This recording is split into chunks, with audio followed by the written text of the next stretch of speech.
পাতিয়া সানন্দীবাসী আপনাদের এখানে বস্তার ব্যবস্থা করা হয়েছে। যদি কোনো ব্যক্তি আপনাদের থেকে সাদা চাইয়া থাকে অবশ্যই আপনারা আমাদেরকে নক করবেন। তাদেরকে বালুর পরিবর্তে আমরা তাদেরকে বস্তার ভিতরে ভরে ইনশাল্লাহ আমরা বস্তার কাজ শুরু করে দিব। ভাই ও ভাই রে ভাই ইন্টারনেট উঠা দিও। আচ্ছা আচ্ছা আর কি করবেন নাকি ভাই কোনা রে কাকা কাকা বাড়ি কোথায়? বাড়ি হাতিয়া হাতিয়া। এখন এখানে কি করতেছেন? এখন এখানে ওই সাদা করে এখানে থাকতেছি। ও ভাই রে ভাই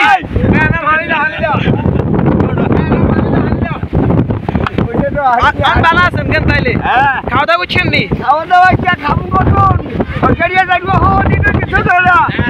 আয় আয় আমরা সরকার জিগে আছে ইগিতে দেন কিছু না এখন তো মুসাফির কেন নাম কি নিচে ডাক্তার। আমরা এখন অবস্থান করতেছি 2 নং চারানি ইউনিয়ন। আপনারা যারা নোয়াখালী মেঘনা নদীর পার, তবে আজকে আপনাদেরকে দেখাতে এসেছি এখানে বর্তমান পরিস্থিতিগুলো কেমন, নদীর কিরকম ঢেউ আর কিরকম নদীর বর্তমান পরিস্থিতি ইনশাল্লাহ আপনাদেরকে তুলে ধরার চেষ্টা করতেছি। অবশ্যই আপনারা সম্পূর্ণ ভিডিও দেখবেন। যেহেতু আমি এখন ভূমির বাজারের দক্ষিণ পাশে যে জনতা বাজার ঘাট বলা হয় এখানে আমি দাঁড়িয়ে আছি। আপনাদেরকে আজকে দেখানোর চেষ্টা করতেছি। জানেন যেহেতু আপনার 3 নম্বর সিক্লেন চলতেছে, এই সিক্লেনের ভিতরে আপনাদেরকে দেখানোর চেষ্টা করতেছি যথেষ্ট অনেক কষ্ট করে। যেহেতু আপনারা জানেন যারা আমাদের দেশের বাইরে আছেন, দূরপ্রবাসী আছেন, তাদেরকে বিশেষ করে দেখানোর জন্য ইনশাল্লাহ আমি আজকে চলে আসলাম মেঘনা নদীর পার। মেঘনার উত্তাল ঢেউতে দেখতে পাচ্ছেন মানুষের ঘর বাড়িঘর সব বিচ্ছিন্ন করে ফেলেছে সেই নিষ্ঠুর মেঘনা। এখানে দেখতে পাচ্ছেন মেঘনার গর্জন নদীতে কিভাবে মানুষের ঘর বাড়িঘর পিটা নিয়ে যাচ্ছে। যে হারে নদীর গর্জন দেখতে পাচ্ছেন আসলে খুব দুঃখজনক। এখানে কিন্তু এখন পর্যন্ত কোনো বস্তার ব্যবস্থা করা হয় নাই। বিশেষ করে এখানে যে পুরনো বাইকগুলো আছে দেখতে পাচ্ছেন ভূমিন বাজারের দ্বারে প্রায় চলে আসছে এই নিষ্ঠুর মেঘনা। যেহেতু দেখতে পাচ্ছেন আজকে 2 দিন কাটালে অনেকগুলো জায়গা ভেঙে নিয়ে যাচ্ছে। আমরা গত পরশুদিন আসার ক্ষেত্রে দেখলাম এখান থেকে প্রায় আপনার আধা কিলো দক্ষিণে, একদিনের আগার ইস এখন আধা কিলো পিছনে সেই ভূমিন বাজারে মোড় চলে আসলো। জানি না আমাদের চর লঙ্গলিয়া ভূমিন বাজারকে টিকানো যায় কিনা। খুবই আশঙ্কাজনক। বিশেষ করে আমাদের প্রশাসন বাইদের উপর দৃষ্টি আকর্ষণ করতেছি, আমাদের পানি উন্নয়ন বাইদের উপর দৃষ্টি আকর্ষণ করতেছি। আপনারা দ্রুত এখানে বস্তার কাজটি চালু করেন। আর বিশেষ করে আমরা যেটুকু জানতে পারলাম এখানে বস্তা নিয়ে আসলো আমাদের আব্দুল হান্নান মাসুদ ভাই, কিন্তু এখানে বস্তার কাজটি কিন্তু চলমান রাখতেছে। একদল মানুষ এখানে বস্তা থেকে সাদা চাচ্ছে। আমি আপনাদেরকে বলছি যদি কোনো ব্যক্তি সাদা চাইয়া থাকে জাস্ট আপনারা আমাদেরকে খবর দিয়েবেন, তাদেরকে বালুর পরিবর্তে আমরা তাদেরকে বস্তা ভরে একদম দিয়ে দেবো, কোনো সমস্যা নাই।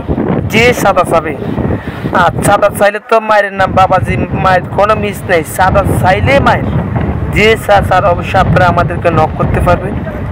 যে বেড়া সাদা চাচ্ছে মনে করবেন তার বাড়ি কোনো মেঘনার আশপাশে হইতে পারে না, বহিরাগত মানুষ সেখানে সাদা চাইতে পারে। যদি মেঘনার আশপাশে বাড়ি দিত অবশ্যই এই সাদা চাইতো না, যেহেতু তার বাড়িও রক্ষা করতে হবে, তার বাড়িঘরও বাঁচাইতে হবে, তারও ভবিষ্যৎ আছে। আর বিশেষ করে বহিরাগত মানুষ যদি এখানে যায় সাদাবাজি করতে চাই আপনারা দ্রুত আমাদেরকে জানাবেন, আমরা সাথে সাথে ব্যবস্থা নেব। শুধু নামটা বলে দিবেন, তাদেরকে ধরে আমরা বস্তার ভিতরে বলে দিয়ে দিবি একদম মেঘনার পারে। কোনো অনাহাসে কোনো ব্যক্তিকে আমরা ব্যক্তি করব না। কি কারণে? যেহেতু এতে সাদাবাজকে শাস্তি হলে যায় বালুর পরিবর্তে সাদার পরিবর্তে আমরা বস্তা বলে তাকে এখানে নিয়ে দিব সাইনের তলে। তো বিশেষ করে আপনারা মেঘনার বর্তমান পরিস্থিতিগুলো দেখতে থাকেন। সবাই ভালো থাকেন। আল্লাহ হাফেজ। এসকে ব্লগার ইউটিউব চ্যানেল অবশ্যই আপনারা সবাই নতুন হয়ে থাকলে অবশ্যই সাবস্ক্রাইব করে দেবেন। আল্লাহ হাফেজ।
এই